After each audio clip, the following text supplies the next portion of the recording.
Doc Mon, anong masasabi mo kay Jojo dito sa kantang Tamis ng Unang Halik? Well, I'm very privileged and happy for Jojo Mendres to do a revival version of Tamis ng Unang Halik, a very important song over which I have full creative and legal ownership. Mahalaga sa akin yung kantang yan And happy ako na si Jojo Mendres, the revival king, ang gagawa. Magandang araw sa lahat. Welcome po ulit dito sa atin channel, ang Biyahe Ikomida. Maraming salamat sa lahat ng nag-subscribe, indeed.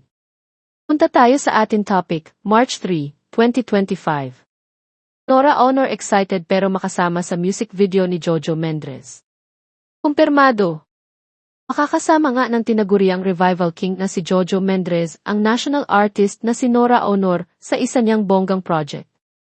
Mababasa sa official Facebook page ng singer-entrepreneur, ang good news na ito kalakip ang short video ng movie icon at nag-iisang superstar.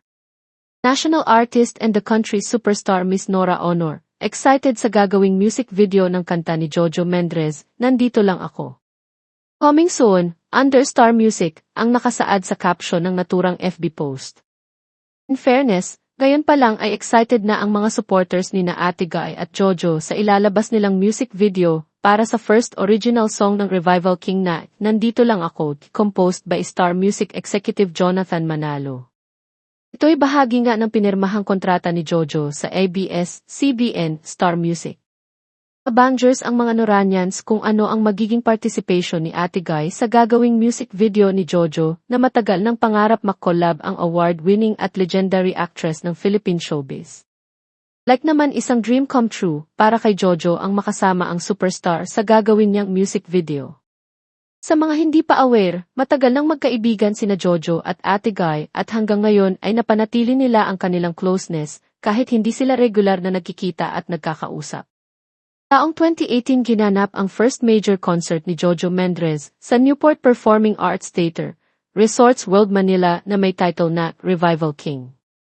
Special guest niya roon sina Ate Guy, bumati lamang at hindi kumanta, at Asia's Queen of Songs Pilita Corrales.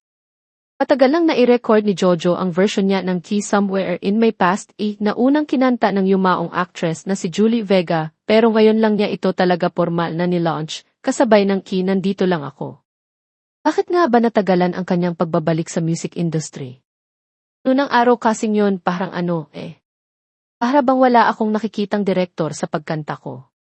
Nandun yung parang insecurities ko, parang nandun yung weak side ko, na parang wala nang patutunguhan yung pagkanta ko. At the same time ay lumaki ako noon. Ang timbangin ko ay 350 pounds. So talagang piniliit kong mag-trim down. Nawalan ako ng 100 pounds, pero mga 60 pounds na lang, siguro okay na ako. Kasi mahirap namang mag-diet So nung naglailo ako, meron kaming alam mo na, mga negosyo, yung pamilya ko. Yung mga napundar ko noon ang time na pinagtrabahuhan ko lahat iyon sa real estate. Doon ako nag-focus. Bumili ako ng mga properties, nakipag-deal ako sa malalaking companies. Tapos yung gusto kong kumanta, nandun pa rin. Hindi siya nawawala. Nag-usap kami ng management ko, Accus Entertainment, sina David Kabawatan at Vince Apostol, na kung magka-comeback ako, ano yung kanta na pwede kong gawin. So, itong direksyon na itong nagkaroon si Dr. Mon Del Rosario ng Somewhere in My Past. Yun yung kantang hindi ko in-expect na mapupunta sa akin. So, yun yung tamang panahon na ibinigay sa akin from the time na tumigil ako, lahad niya. Nagkasundo ang Star Music at Accus Entertainment na gawa ng music video ang T Somewhere in My Past at Nandito Lang Ako. Now, yun nga, nakakuha ng 45 million collected views ng Somewhere in My Past dahil sa support ng mga social media influencers at from noon ng malalaking artist na nakarinig noon ng kanta, said ng kwento singer.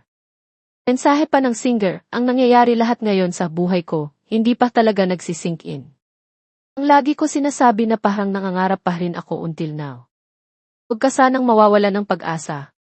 Never na mangyari yun kasi bawat isa pala sa atin, dun ko nakikita the real ng buhay.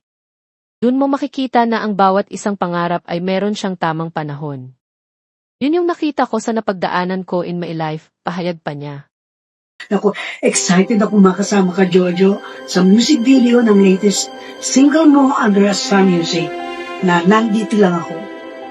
At yan ang ating latest showbiz chika update for today. Huwag kalimutan mag-subscribe. Click the notification bell for more showbiz chika updates. Like and share the video at suportahan po ang ating Facebook page. Maraming salamat sa lahat ng nag-subscribe. Indeed. Magandang buhay sa lahat. Paalam.